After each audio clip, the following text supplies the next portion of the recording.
ఇదిగోండి మా కరివేపాకు చెట్టు చూసారా ఎంత బాగా వచ్చిందో. చూడండి, కుండీలో బాల్కనీలో ఎంత చక్కగా పెంచుతున్నామండి కరివేపాకు. ఇది తీసుకురా. ఎండగున్నా సరే సరే మొక్కలు బాగానే కేర్ తీసుకుందండి మొక్క వాళ్ళు. చక్కగా బాగుంది కదా. ఇదిగోండి 2 కుండీల్లో 2 కరివేపాకు మొక్కలండి. ఎంత చెట్లు అవుతుంటే ఇది ప్రూనింగ్ చేసింది. ఇదిగోండి ప్రూనింగ్ చేశాక ఇవి వచ్చేయండి కొత్త చిగుర్లు. ప్రూనింగ్ ఎప్పటికప్పుడే చేసేస్తుంటుంది కాళ్ళు. ఇదిగోండి బాల్కనీలు కూడా కొద్దిగా వేసి వాటర్ అయ్యి కొంచెం తడి ముందే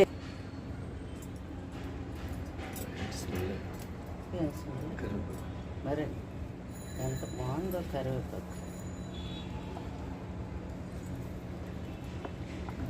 ఇదిగోండి వాటర్ బాటిల్కి హోల్స్ పెట్టి ఈ వాటర్ కొద్దిగా ఇస్తున్నాము. మట్టి ఆల్రెడీ ఉదయమే తడిపి ఉంచాను. ఇప్పుడేమో పిల్లలు స్కూల్ నుండి వచ్చాక